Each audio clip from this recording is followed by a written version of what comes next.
All right, ladies and gentlemen, I am really struggling with making this video here for you. So, yeah. I originally thought, last time I learned that my video was really long, so I was going to have to do some things to shorten my video. And now I'm just having issues. I had started this video with the YouTube video thing, and then it just decided it was going to stop and was like, this is an invalid video. Great. So then I decided I was going to go ahead and do video on my phone. And I wasn't paying attention. I think I accidentally didn't set it up as a video and ended up just taking a picture, and then the camera just closed because it was like, you're not using this. Awesome. So anyhow, let me catch you up to where we are. I am making a farmer's market vegetable pie. This recipe actually comes, I think, from one of the Pampered Chef cookbooks. If you pay attention to a lot of the things I have in my kitchen, I do have a good amount of Pampered Chef because, well, when your friend has a Pampered Chef party, you want to support them. So then you go to the party and you buy something. But then you realize there's some other cool stuff. Hey, maybe I should throw a party. And then next thing you know, you have a ridiculous amount of Pampered Chef things in your home. So anyhow, yeah. So let me catch you up to what we've done so far in terms of this recipe. I have cut up and cooked the vegetables. I have, which I accidentally had combined all of them as I was, well, I didn't accidentally, I intentionally combined them all because I was just trying to get them off the cutting board, but I should have put them separately because then I had to go back and separate them all because everything was together. And people who know anything about cooking probably know that not all vegetables cook at the same rate, so you have to cook them in stages. Okay, anyhow, then I prepped the stuff that makes the good gooey stuff in the middle, so the flour and the milk. By the way, I made sure to use Oberweis milk. If you're not from the Illinois, actually from the Chicagoland area, you may never have heard of Oberweis. It is some of the best milk ever.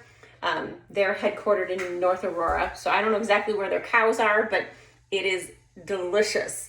And comes in glass bottles, which I appreciate because I think it's better as far as recycling and all of that kind of stuff. Not only that, but you can actually return the bottles, and I believe they actually reuse those same bottles after sterilizing and stuff, which makes me very happy. So anyhow, so that got all made, and that is now already mixed in with the vegetables. And I've been working with the phyllo dough, which this is my first time ever using phyllo dough, so I don't really know what I'm doing. I'm kind of curious whoever thought of this.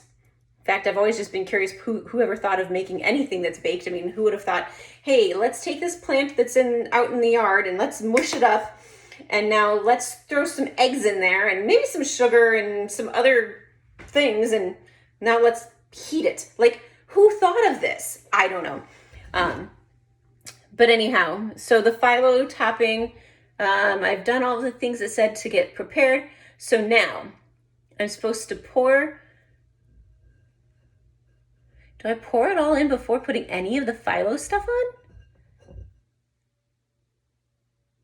on? Yeah, it looks like it. Okay, so I've done all the spraying. Is pour the filling into my deep dish pie plate. I had to buy a pie plate just for this.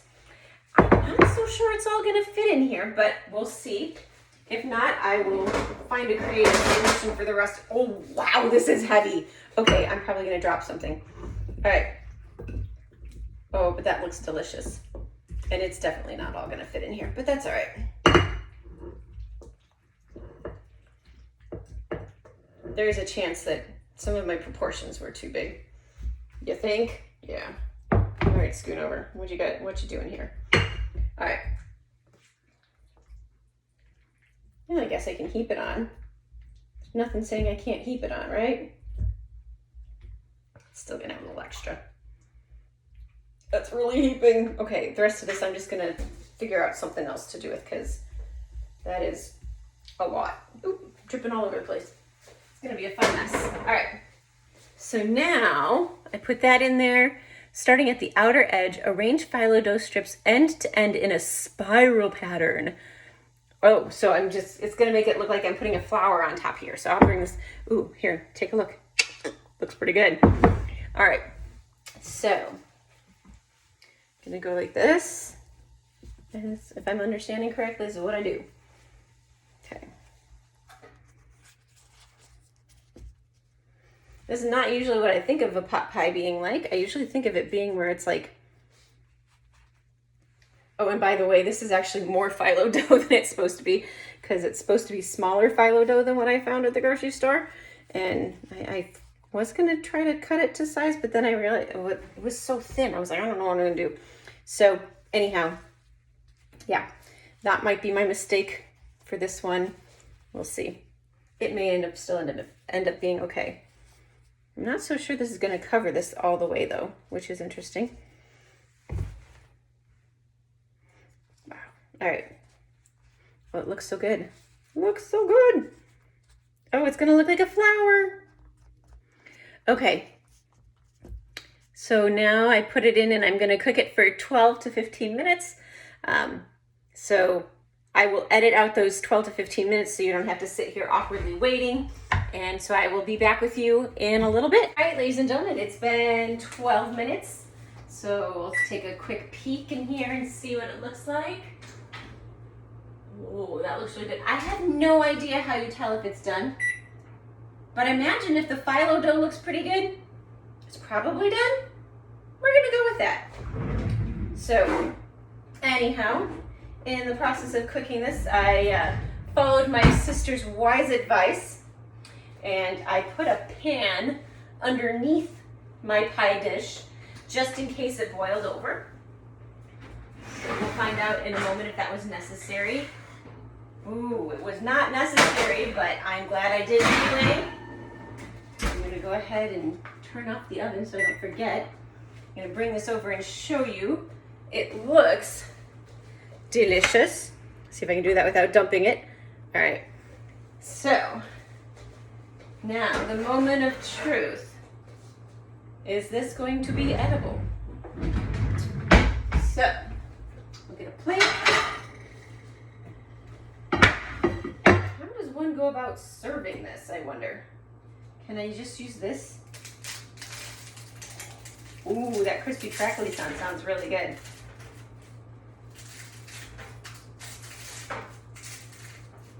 I hope I like it, because I'm probably gonna be eating this for like the next week and a half, because this is a lot of food here.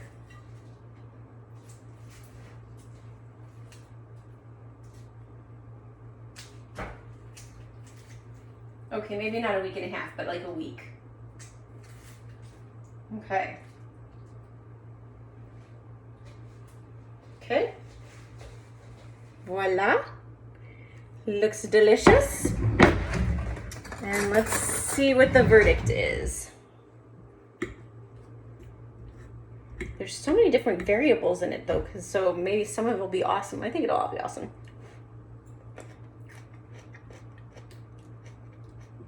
That is pretty good.